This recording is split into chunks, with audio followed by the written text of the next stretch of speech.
Hey, everybody. All right.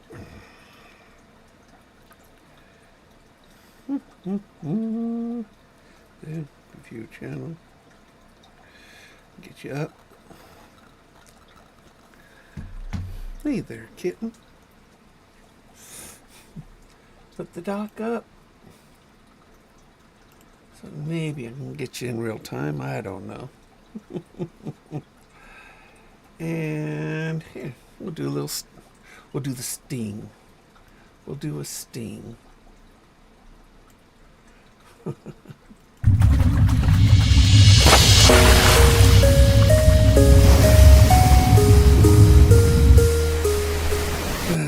right, there's Bello.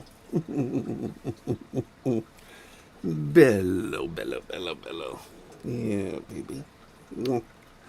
All right. Well, gosh, I've been busy. I have been very busy. I just finished this week's radio show this morning, and this week's radio show is going to be on some of the basics. Also, get a good deal. Where to get a good deal? And I have. You guys saw that auction? I won the recently, and there's a lot of good stuff in there. So once I get it, I'll take it apart and see what I want. I really want that vise, but can't afford it. So we'll resell the vise along with a lot of accessories, and we'll just see what we can get from that. So really looking forward to see if I can get this down over here. Good. Hi. Love the kitty cat. Bello is a big, giant kitty cat. Yeah, he's a Maine Coon, so he's a big, giant kitty cat. So,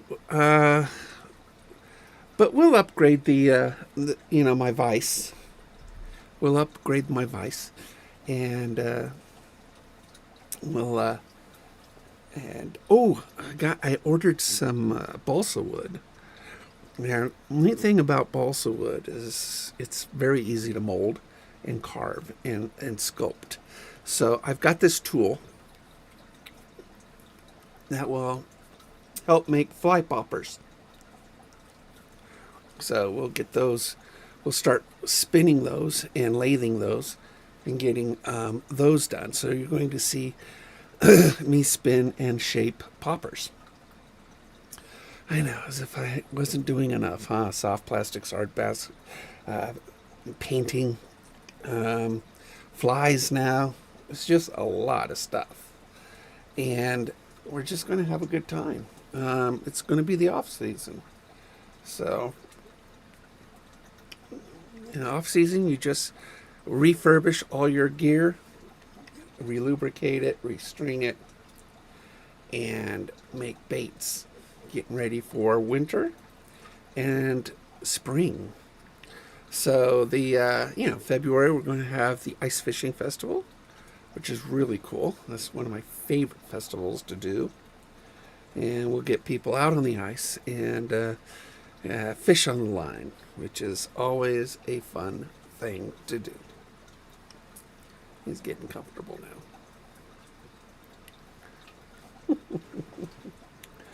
Oh, Bello, Bello, Bello.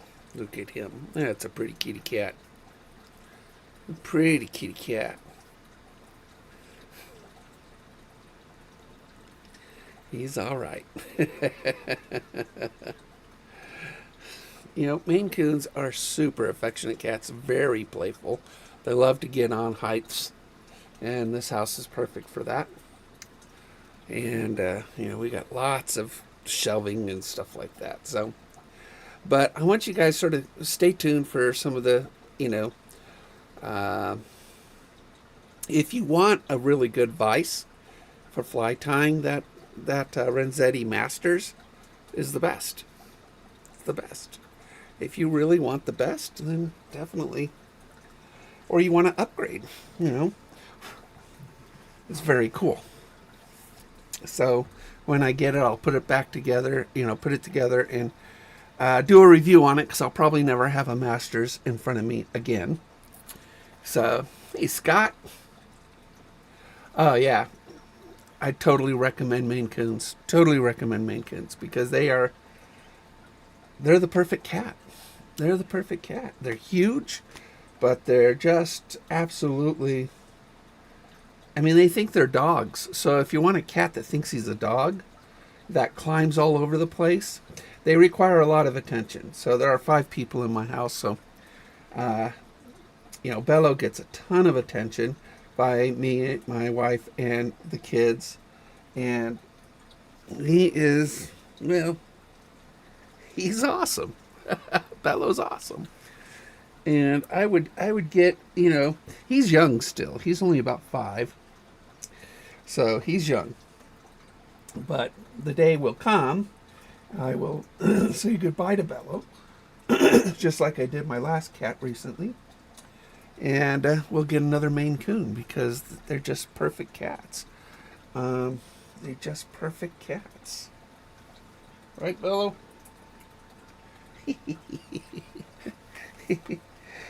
But you can leash train them. You can play fetch with them. He's awesome. He's really awesome. They're pretty cool. So I've got some new stuff coming in. Obviously, you saw with the auction. I've been doing pretty good at making flies. Here's a little size 14. It's just a little guy. He's just a little guy. And then I went with a big tail on this guy, which means he won't cast. Come to find out. And come to find out, these things, when you put big tails on them, which look real pretty, they have to have some aerodynamics to them. This one, I put a lot of weight on it. And and then this one, sort of a nymph hook. But I put, I think this one will do good. I don't know. I don't know until I get out there and start fishing with them. Next month is the rivers open up for fly fishing, in certain parts of the Klamath River. So I'll get out there next month. It'll, probably get, who knows when the snow will start hitting. But yeah, they are. Look at, he just sits next to me. He's really big. He's actually he can. I'm 6 foot plus, and he could get up to my belt. So he's, when he stands on all 2s, so he's 20 pounds. He's a great cat, though. Really good cat. But that's we're going to get to fly fishing next month. We'll probably head up to the lake in the next week, and just to do some videotaping of the spawning salmon. So the salmon are going to start are spawning, and there's hundreds of them right there in those shallows. So we'll probably get the GoPro out. We'll get down in there and get some really good shots of spawning salmon. You can find some good shots, I think, from last year or the year before. I don't know, of the salmon on the channel. So, and we're going to really get into, I'm going to join the fly fishing club. I think they have a meeting next week on Tuesday. And so I'm going to crash their meeting and check them out, join that club. And hopefully they'll have some sessions for fly tying, club members get together. I can learn, from, experienced fly tyers. And that'll be a lot of fun to do. But, I need to learn. It's all learning, right? It's just good learning experiences. And I'm making flies, and I think they look good. But evidently, these aren't very good. I gotta figure out how to make this, like, umbrella or the parachute. I think I'm using the wrong material for it. Totally thinking I'm using the wrong material for it. But, this one looks like crap. Yeah, this one looks terrible. Eh. Made it yesterday. What can you do? What is that? I don't know what that is. But ding. Um, but I've been buying stuff on this auction site called Hibid, Hibid, hibid.com. And I've been getting some really good deals. And like this one, um, this one Vice. And the Renzetti Master Series Vice, when you look it up, you know, it's $750 on up to $1,200. And this has got a ton of attachments on it, which are expensive. You know, they're $50 to $70, $80 attachments, you know, but each. And so this one Vice, the way it's going to be set up with all these wonderful little, you know, bobbin rods and parachute thingy and in back screen thingy, it's worth a good $900. I'm hoping to get $550, $600 from it. That's what I'm hoping. So hopefully we can sell this for a decent amount of money. I mean, I've got 300 and with shipping will probably be about $350 into this entire setup.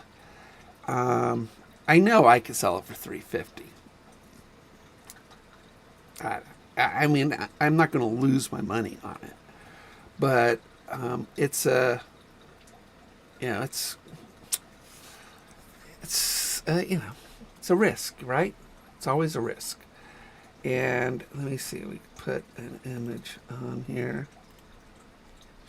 Browse. It's gonna be screenshots, I think. Yeah.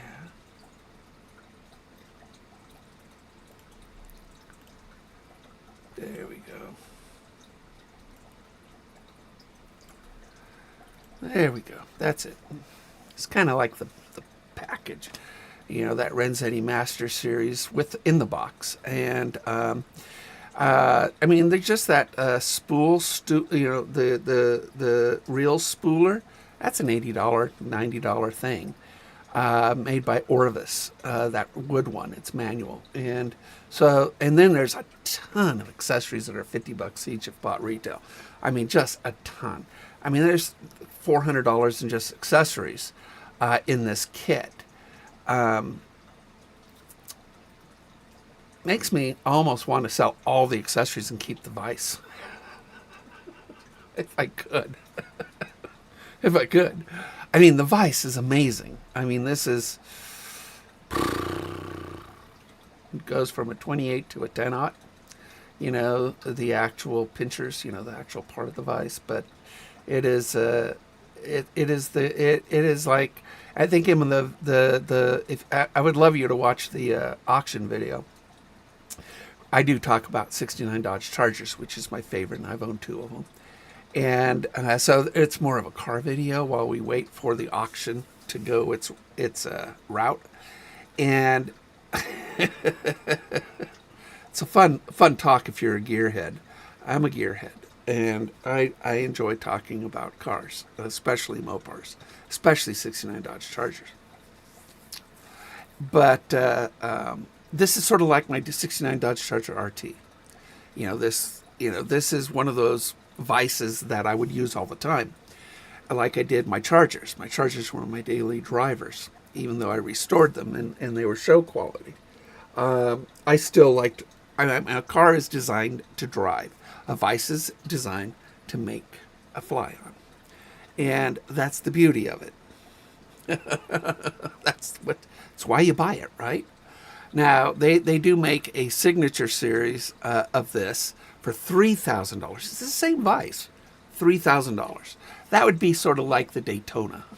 You know, the Daytona you wouldn't drive every day, but you break it out for shows and show it off.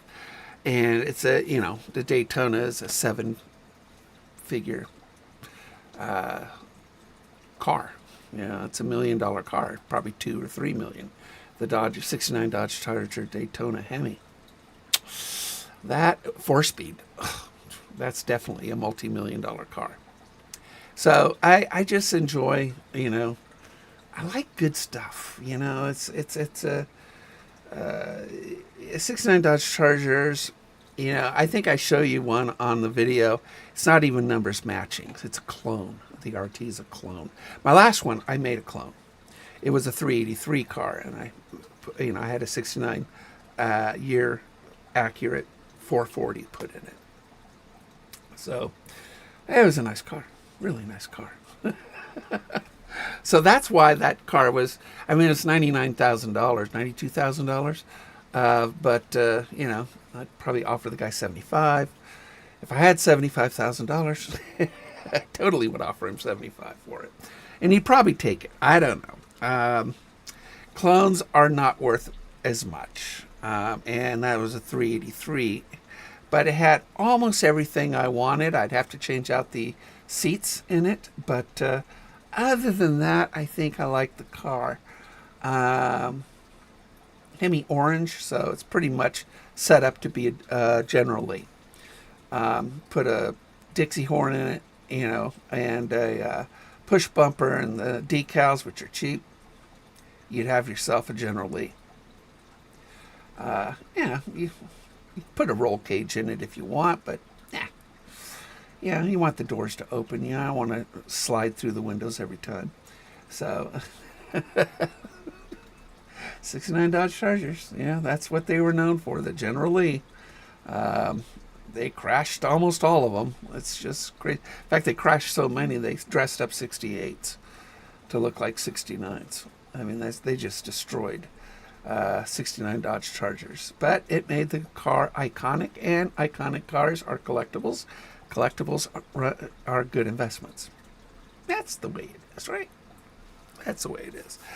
But I have, but watch the video. It's kind of a fun video because I go on the net and try to find, a 69 Dodge Charger, and I do. I find one almost perfect.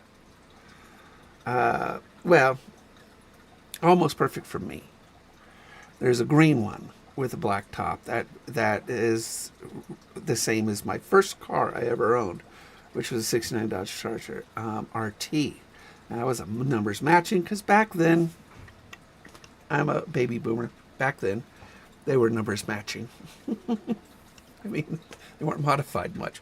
My first Charger had a spread bore Rochester carburetor on it. That was really the only mod on my car. And that probably gave me a half a mile more in gas mileage. You only got 6 miles per gallon in those big giant engines. And 6 miles per gallon, people say, well, Mike, that was a gas guzzler. I go, yeah, but it was a fun 6 miles. It's a fun 6 miles. I remember one time, my brother-in-law talked about my last Charger, which I had not too long ago. And he's saying, well, 6 miles per gallon, that's terrible. That's terrible. I go, think about this for a second. People go to Disneyland. You spend $200 to get into Disneyland, give or take. And you're going to spend another $200 in stuff in Disneyland, right? And when you add up the minutes of rides you get in Disneyland, so let's say you get 5 minutes of rides, maybe 10 minutes of rides. You're popping out, all right, $400 for a day at Disneyland, and you're getting 10 minutes of rides. A gallon of gas, at least back then, cost about $2. $2 for 6 minutes of rides. Which one would you rather pay? $400 for 10 minutes or $2 for 6 minutes? I'd go the $2. So when you think about, a naturally aspirated muscle car, restored, and it's a time machine. Disneyland takes you on these fantasy machines. Mine's a time machine. Yeah, I relive my teenage years in a 69 Dodge Charger. So you could talk all about gas mileage all you want, but I would rather own a muscle car from 1969 than go to Disneyland. And I could have that experience every single day I drive that car. Every day I drive that car. It is the best experience ever. I would do that. I mean, I would love to own another 60. I'm always looking for another 69 Dodge Charger to restore. Even at 60 years old, in my 60s, I still could do it. I could still restore a 69 Dodge Charger. I know every nut, bolt, wire in it. I could do it. There's no doubt in my mind that I could do it. And if I find a barn find under a tarp, let me tell you, I look all the time. If I could find that bee body under the tarp one day, and yeah, my wife will know that I come home with a piece of garbage that she knows that I can restore into a beautiful car. But what a beautiful car it is when it's done.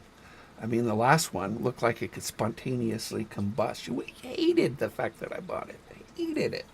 But when I was done rewiring it and painting it, I did the interior, which is a story in itself because my carpet kit came in. I just had a heart surgery that previous day, and I was on bed rest. But my carpet kit came in.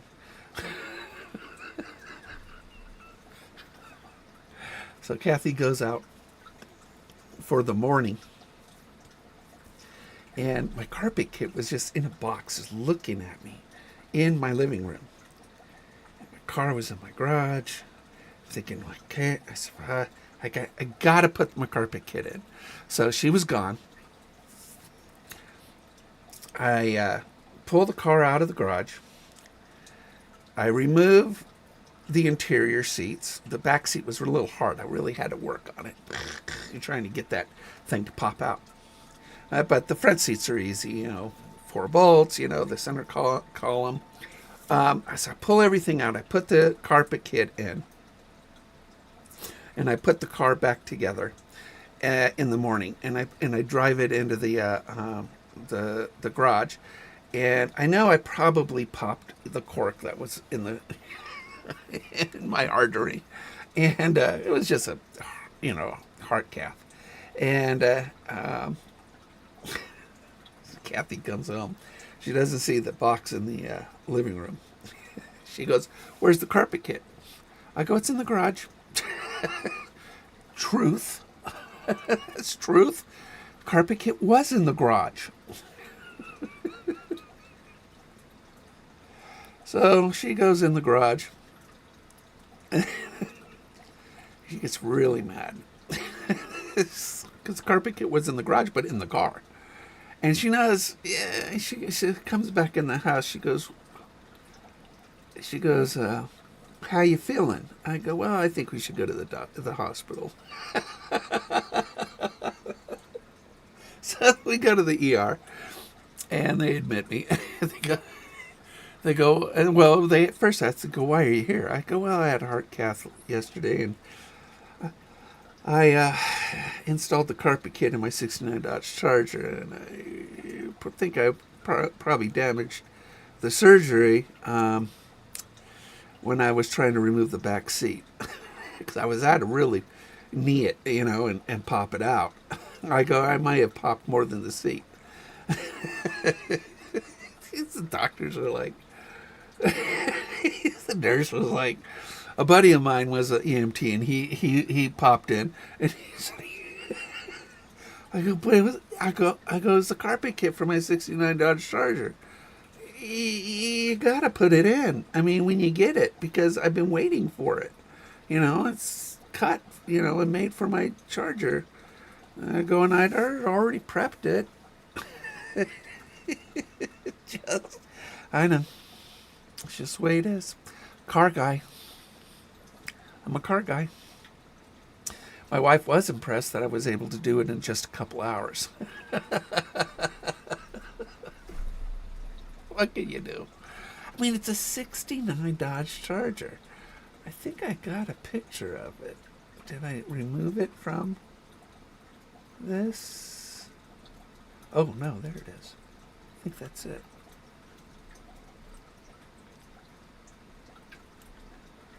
Oh, yeah, I gotta put it up.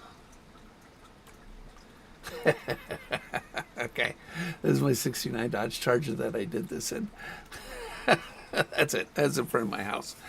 Yes, I did it all. I did it all. I did the body work, and then after I did all the body work on it, it took a year and a half to guide coat, sand it, line it up, get that line right perfect on it. I took it to garages, to paint booths, and I asked them, so how much would it cost for you to paint this car? And, I've done all the hard work. Body work's all the hard work. They go, the lowest price I could find was $7,000. Thanks, God. Yeah, it was a nice car. And it was like, I go, that's ridiculous. I did all the work. All you got to do is lay the paint on. So I did some research, and I made my garage into a paint booth. It wasn't at that house. It was at a different house. And I made my garage into a paint booth. And I rented a compressor. I bought a spray gun. And because, HVLP, high volume, low pressure compressors are expensive. So I rented one. And a buddy, actually an employee of mine, actually volunteered to help. So I got respirators on us and went into the garage, and I just laid this paint on. And, first coat was a tack coat. Then I just started layering. And it's a single stage paint, Valspar. And I went with a color I knew, that was more forgiving, which is, that's a '69 color called a Y2 yellow. And in '70 they call it banana yellow. And so I went with a forgiving paint color and laid it on, and not a single speck of dirt, because I really cleaned that garage and then tented it and grounded the car to the ground. I wet the ground and then grounded it. And so the wet ground would collect any kind of debris or dust. So it would just go onto the wet, the water. And then after I was done painting it, it turned out without a single drip, without a single speck of dust. I mean, that paint job turned out for about $300. It cost me about $300. About the cost of this particular, bid that I did. I painted that car. It's always better to do it yourself. That stripe is a decal, and I did some research on how to apply it and lined it up perfectly. And I had a young boy, a friend of mine's son, help me with it. And you put the gel on it, and you're able to fit that thing and move it, and then squeegee it out. And so anyway, that's my '69 Dodge Charger, my last one. 575 horsepower build up on that engine, 500 foot-pounds of torque. That engine I help rebuild. I had to find a guy with a machine shop in Fresno. I lived in Fresno at the time, and that would allow me to help him, because I've done rebuilds. I've operated the machines before in high school, and with his oversight and his help, we rebuilt this engine. 60 over on the bore, so it was more like a 452 when it was all done. And because I lost so much metal in the block, I don't think I have a picture of the engine on here, but or I do have pictures of the rebuild. I actually built a hey Lucy, but I actually did a coffee book of the rebuild, a restoration on this car. It's upstairs, in the living room, and it's a coffee table book of the whole restoration. And this the pistons I bought were Teflon sleeved, so as they went up and down into the in the engine as they worked, they produced less heat. And then of course I had to redesign my cooling system. And you'll find it in the video of the auction that I talk about Be Cool radiators, because I had to put a Be Cool in here, which is full aluminum. And then I put two 10-inch electric fans in there in order to get more airflow. And I was living in Fresno at the time. And Fresno is very, very hot. And so you just got to live in... and it's my daily driver. So, I mean, it's just what I did. Those are Dukes of Hazzard rims, too, by the way. I did not go with... I actually could have painted it any color I wanted, but I wasn't sure how it was going to turn out. I kind of wanted to go with the metallic green, my original Charger, but metallics, if you don't lay down that paint perfectly, then you're going to get these lines in it, the clumping of the metallic. So I picked a color for my very first car I ever painted, something that was more forgiving, and yellow is a very forgiving color. And I didn't have to. In hindsight, I could have gone black. I mean, I painted it so perfectly that I didn't have to. I mean, in hindsight, I could have gone any color I wanted. I would have gone with metallic green, though. If I could pick any color to paint that car, I mean, it turned out beautiful, but I would have gone with metallic green because it was my first car. My first 69 Dodge Charger was metallic green, so I probably would have done that. In hindsight, I would have done that. And painted not a single stage, but a two-stage, where I would have put a clear coat on it and put, about 6 layers of clear on it, and then just wet sanded the entire thing to where it came out a mirror finish. This wasn't a mirror finish, but, for my first job, my first paint job, it did pretty good.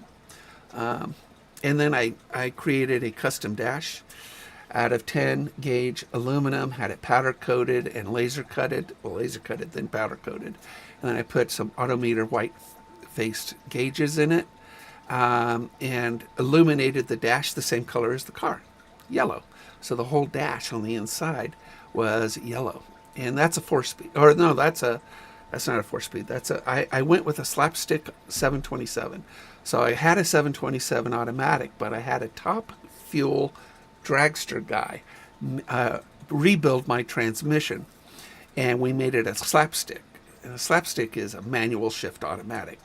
So you got to slap it down into second, drop it into second really hard, and then tip it into third.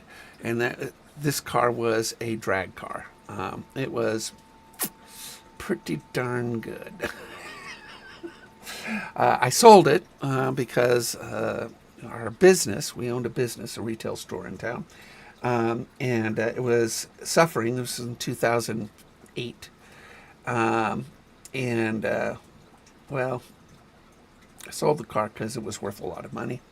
I was hoping the infusion of cash would float us with some capital for a while, and it didn't. And again, in hindsight, I wouldn't have sold the car if I didn't think it was going to help. But I thought selling it, infusing some capital into the business would help.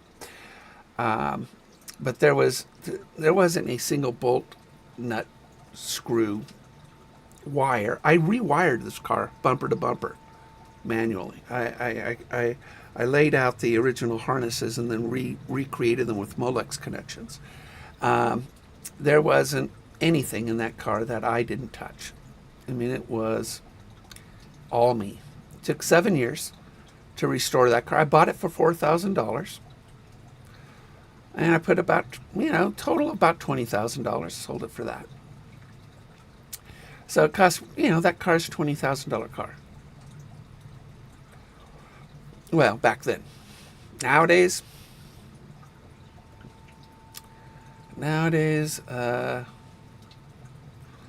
it's probably about a $50,000 car nowadays.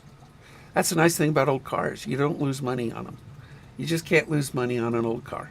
If it's an iconic car, like a GTO or even Volkswagens, the 21 window bus is worth 6 figures nowadays. And, it's kind of hard to believe that you can get $150,000 for a Volkswagen bus, but the 21 window or even a 23 window or even a Safari bus, those buses are iconic, and they get a lot of money nowadays. But seldom can you get a lot of money off of an old foreign car.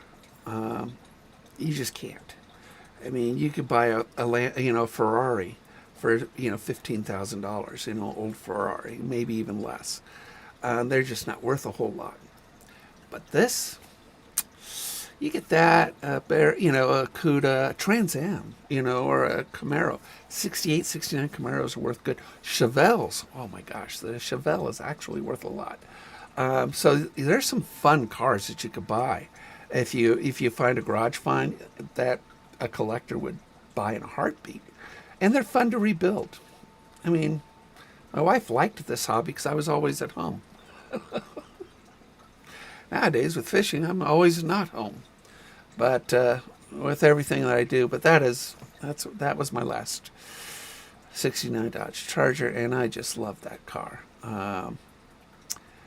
It's just it was all me. There wasn't anything on that car that wasn't me. And I did everything on that car except for the tranny. The tranny was the only thing. I rebuilt the full suspension on it, too. Polyurethane bushings, redid the drivetrain. I did everything. I mean, the full front end and rear end, as well as the drivetrain. Put a whole new differential in it. Oh, I changed out the steering, too, from a manual steering to a rack and pinion steering. I didn't go power steering. It's just not the same. So rack and pinion allowed me to have, to steer this monster. It's a 21-foot long car. I mean, look at the van behind it. That's our Sienna van. This thing just dwarfed it. When we bought houses, I would measure garages. Just got to make sure my '69 Dodge Charger fit in the garage. Nowadays, garages are so small.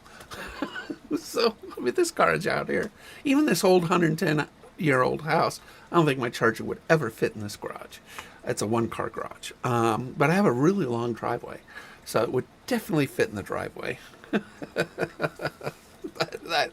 That was my baby. And I could talk cars forever, as you can tell on the video of the auction. And, the auction was nice. I mean, we were able to, get, an extremely good, $750 vise with about $600 in accessories for $300. And so we're going to see what we can do with this. See if it was, I don't know. Like I said, I could sell the vise for $350 in minutes. And the vise with its accessories, but all the other stuff that I have would be essentially free to me. Yeah. I mean, there's a lot of accessories, some very nice accessories that are in this lot that I get for free if I sell a vise for $350. But I don't want to, because I want to buy a nice vise. And so a couple $100 is what a good vise runs. And since I don't have a couple $100, if I sell this with $200 profit, I basically get a nice vise for free. See how that works? That's how that works. Support the habit. Support the habit. But that's, something else too. It's like, I want to do a spot lock on my boat for next year. So, any kind of flipping that I do could go towards that spot lock system on my boat. But that's all that stuff. I mean, basically, we're just trying to make my habit not expensive. So, but you need money to make money, unfortunately. But this Renzetti Masters is a fantastic deal. I mean, $750 vise, $200 in accessories on it. So the whole thing runs about $900 to $1,000 bought retail. If I sell it for $550 or $600, right in that range, high 500s,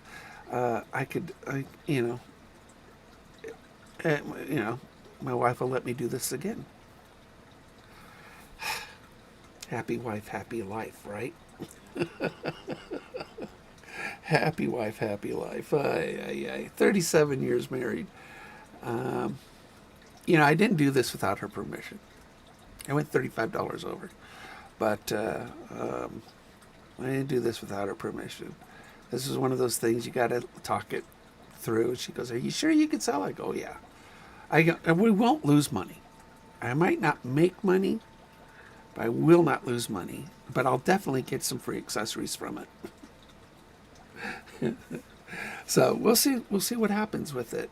And I posted on a couple Facebooks that this is something that I will be doing, and we'll see if anybody bites. When I get it, I'll put it together, do a review on it, and then take some great pictures of it, and then get that on the marketplace. We'll see if anybody bites. And I can put it on auctions. I can put it on eBay. I've sold stuff. I sold my charger on eBay. Believe it or not, I sold that charger on eBay. A guy down in Los Angeles bought it, and it was unfortunate that he didn't treat it the way I wanted him to treat it.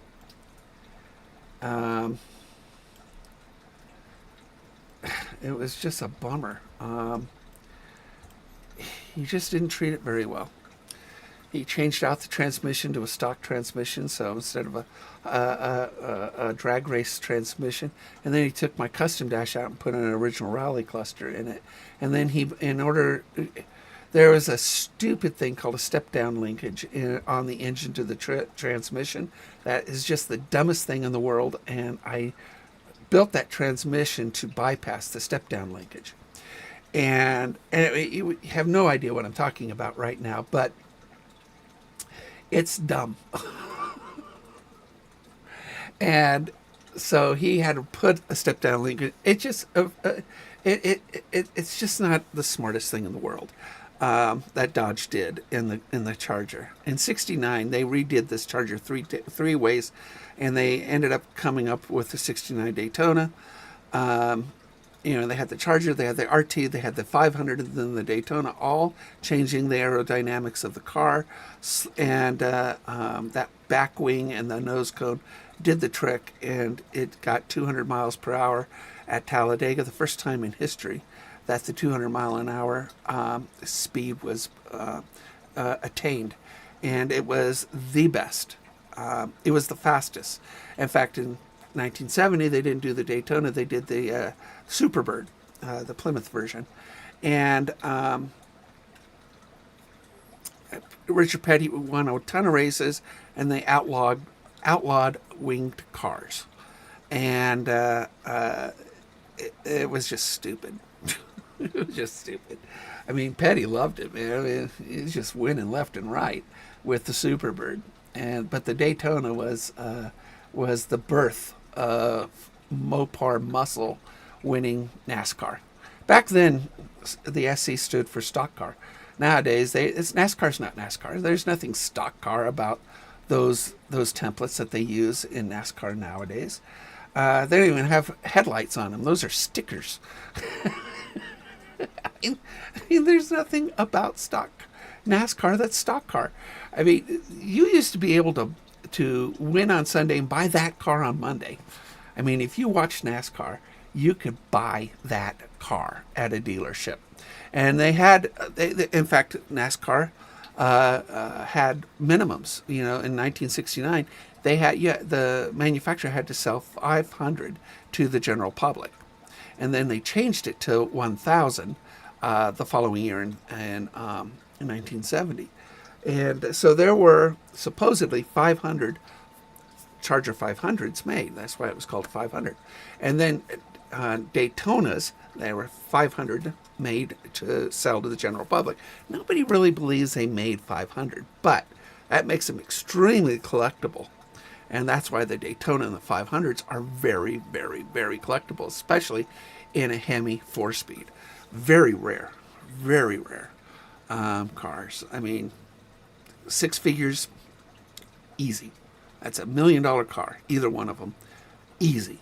I mean, it's just, that's why you look under tarps and outrun bulls, in fields in order to find out what's underneath that tarp.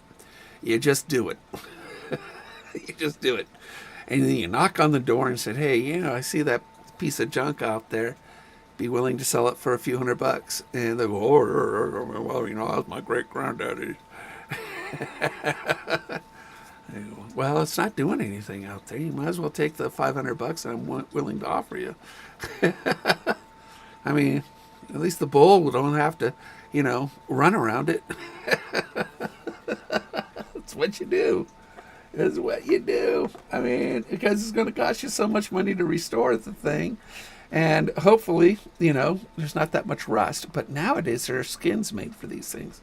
It didn't happen back then, I mean, my day, you had to cut the rust out, weld in another piece of metal to it, and shape it, and put it back together. I mean, that's just the cell fin on these things were always rusted out, always. It would gather water and it would just rust out. So you always had to cut around the rear window and weld in new metal. So, but anyway, that's that. You probably are so tired of me talking about cars. But anyway, fishing.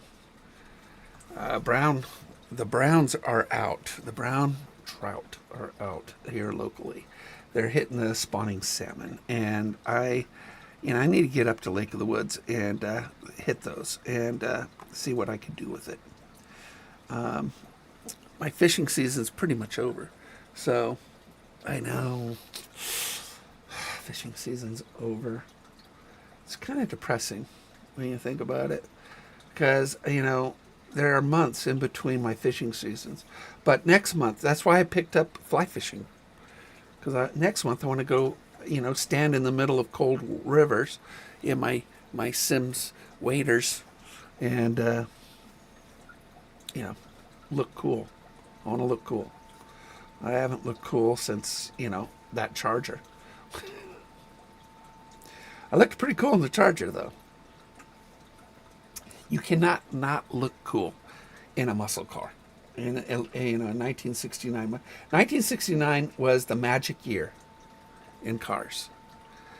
It was that last year where they built up horsepower in muscle cars on the lot. And the reason is in 1970 was the gas crunch. So what they had to do in order to maintain muscle, they had to change compression ratios, which again, it might be Greek to you, but engines changed in 1970. And in 71, worse. 72, worse. 73. I mean, we basically were rationed gasoline by your license plate. Odd number license plate, the number at the end. Odd number were like Monday, Wednesday, Fridays, and then Tuesday, Thursday, Thursday were even numbered. And yeah, they actually rationed gasoline, and gasoline was 80 cents a gallon, but for a premium, and we had to wait in line in order to get gasoline, and we could only get it on certain days. So because of that, muscle cars disappeared. They just disappeared, and it was unfortunate but in 69 was the last year that a good muscle car. I mean, you get a 1969 muscle car. I don't care what it is, even a Ford. Ford made a 429 Hemi, and everybody was basically trying to get that extra cubic inch, trying to say that theirs were more powerful, but very rare was the Hemi Ford. I loved the Oldsmobile 440s, 442s. And that was kind of really cool. And I think it's 442s, right? I think it was called a 442. 400 cubic. Yeah. Dual. 4-barrel car. Yeah, it was 442. Because the 442 was basically telling you what it had. It had 400 cubic inch engine, 4-barrel carburetor and dual exhaust. And that's what 442 stood for. And it was a good-looking car. It really was. I mean, Oldsmobile, you don't think Oldsmobile for a muscle car, but the 442 was a good-looking car. And so if you ever see, look it up on the internet. The 442 was a good-looking car, roomy too, and fast. I mean, I'm a Mopar guy. I'd buy a 69 Dodge Charger in a heartbeat if I saw one for sale. But there are, the 68, 69 Camaros, another one that would get me. The 442 would get me. And then in the 50s, 56, 57 Bel Air, beautiful cars. A lot, you'd have to have all the original chrome with it, but beautiful car. The 55 Nomad, it was sort of a stumpy one, but very weird looking, but very cool. Chevy had some great cars, even the Camaros or the Stingrays, the Corvettes. The 63 had the split window, only 1 year with the split window. So if you saw a split window vet, it was definitely a 63. I saw Jay Leno driving his in LA once. That guy owns everything. But he was on the highway with me, and he was in his 63 split window. It's cash. Guy's got everything. If I had all that money, I would do what he does with it. I'd just buy warehouses and then just put it, and work on all the cars, learn all the cars, just like he did. That's a guy. Leno's a guy, a car guy. It was just, man. 69 Dodge Charger. That's it. That's my favorite car. It's my ultimate car. If you were to, yours might be a Ferrari, or whatever. But if you gave me the choice between a 69 Dodge Charger RT 4-speed and you put it next to any other car in the world, I don't care what it is, even a Bugatti Veyron. If you put that next to a Bugatti Veyron, he said, Mike, you could have either one of those cars. But you can only have one. Always. The 69 Dodge Charger RT 4-speed. Always. The Veyron's, sick car. It hits 270 miles an hour. I would rather have 200 miles an hour or 150 miles an hour in a 69 Dodge Charger RT over a Veyron. I just would. Plus, classic car insurance is super cheap. $15 a month for classic car insurance. You know why? Because they know that you care about it.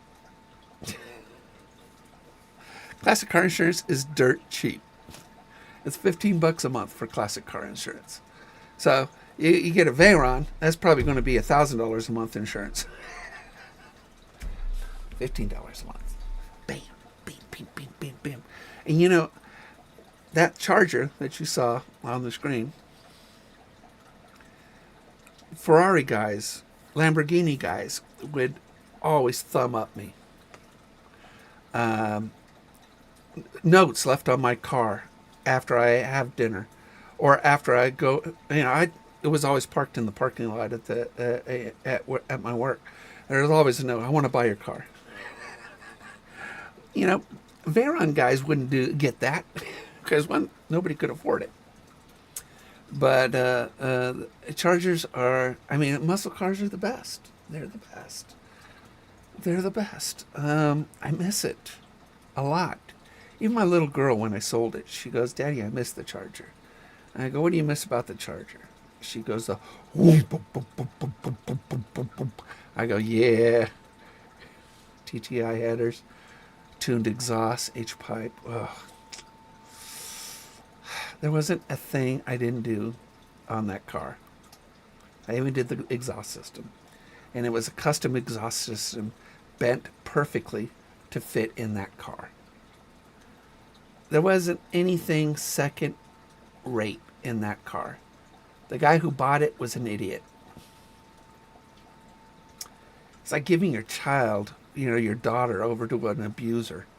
That's basically what it felt like. I saw it on eBay my car with all the stuff he did to it, and he said it wouldn't hold idle because of the rebuild. That thing held a perfect idle when I gave it to him.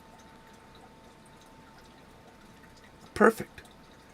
It would just whoop, boom, boom, boom, boom, boom, boom, boom, and that, and you didn't have to. It just tells you that the guy didn't understand a screwdriver too, but he didn't keep track of care of that engine. I mean, you could change the idle by just a little twist of a screwdriver, and boom, you're done. The guy didn't know his cars. He just bought the car because he thought it was cool looking. Well, of course it was cool looking, and it drove perfectly. What do? You don't give your daughter to an idiot, and you don't sell your car to an idiot. That's just the way it is. A car guy is a car guy.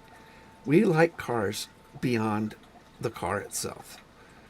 There's a reason I like 69 Dodge Chargers, because it was the very first car my mother bought me.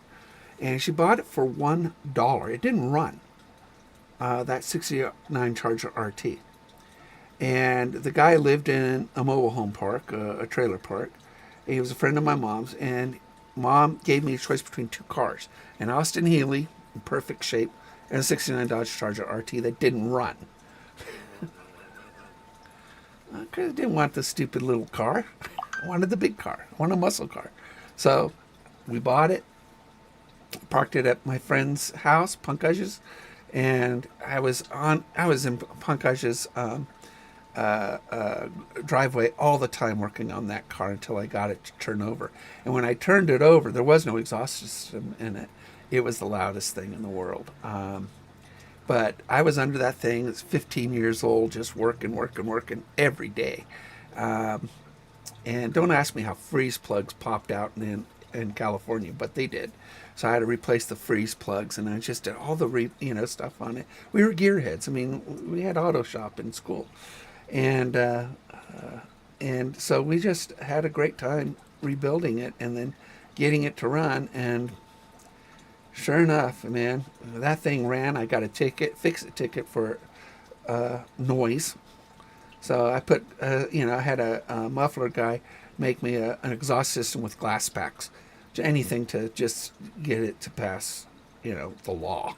But glass packs are stupid mufflers, but, still loud. It was great. It was really great.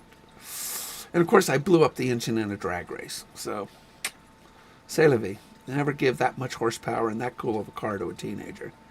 So, and my second car was a 75 Mustang Ghia V8 302 in it. Went to college in that thing. I hate you, mama. I hated that car. So, what was my third car? I can't think of what my third car was.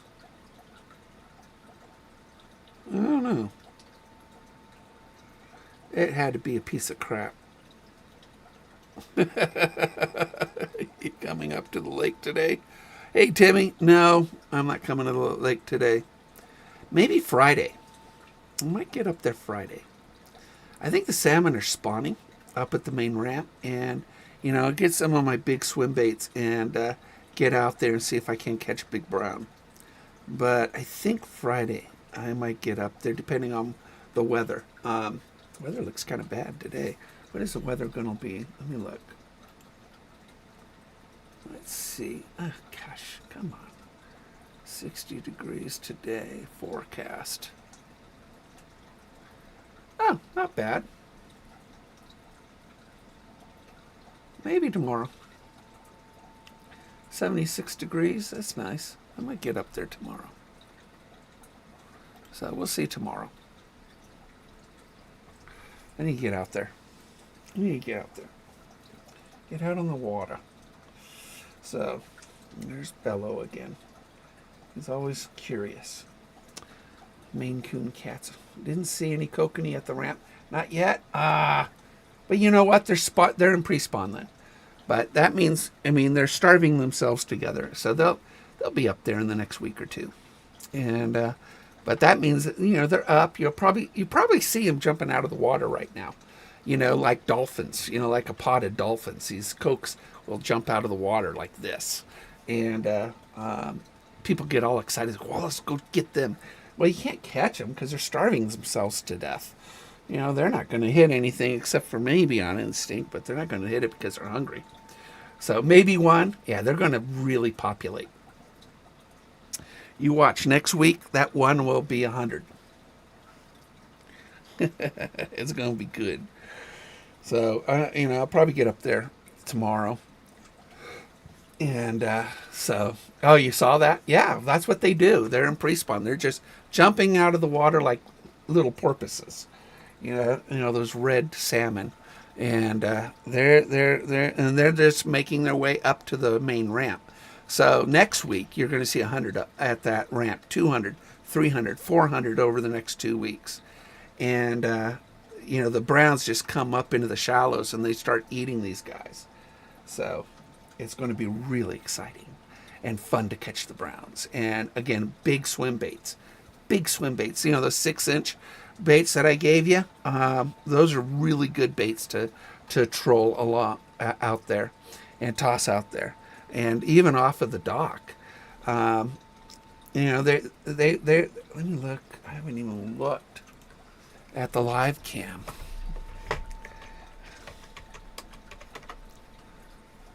Let me look at the live cam and see. They're probably.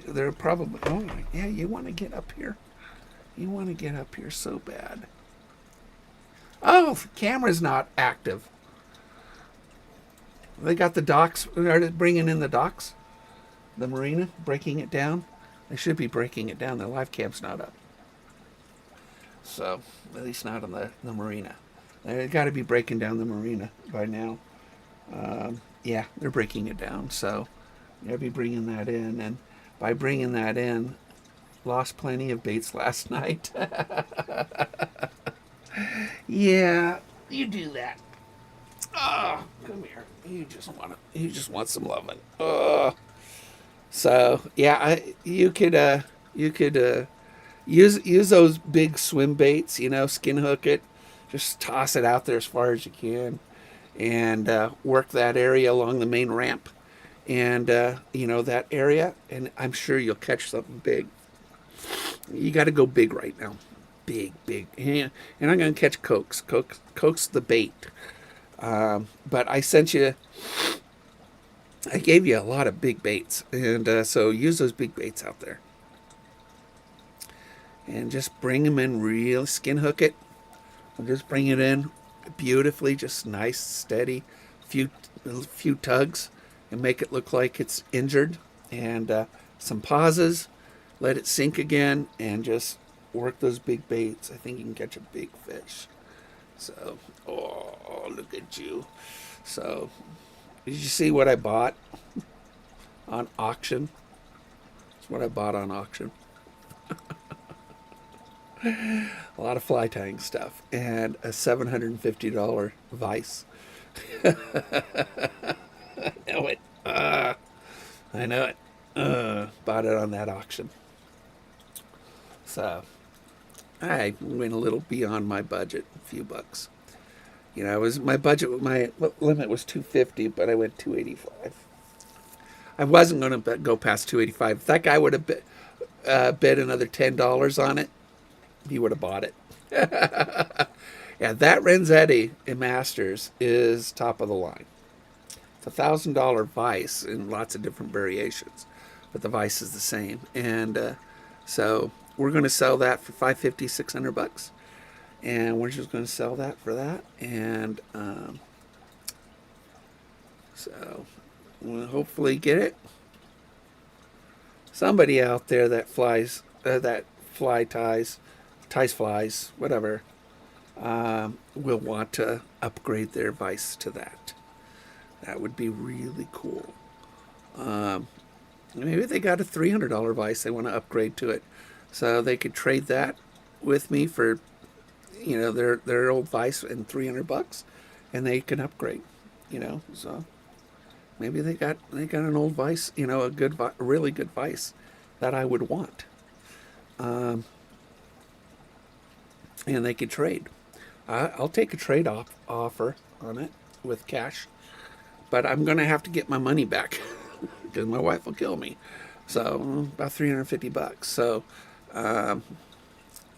So they could trade me a real one of their nice vice, might be a Peak or something like that, a Renzetti Traveler, and they want to upgrade the Renzetti Traveler to a Renzetti Master Series.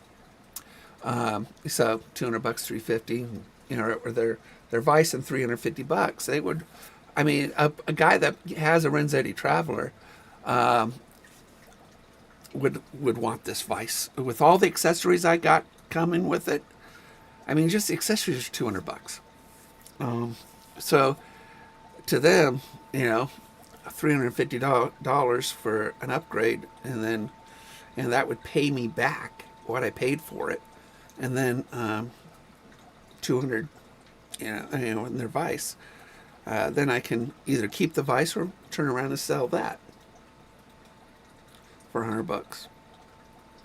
So I'll make money on it one way or another. One way or another, I'll make money on it. So we'll see.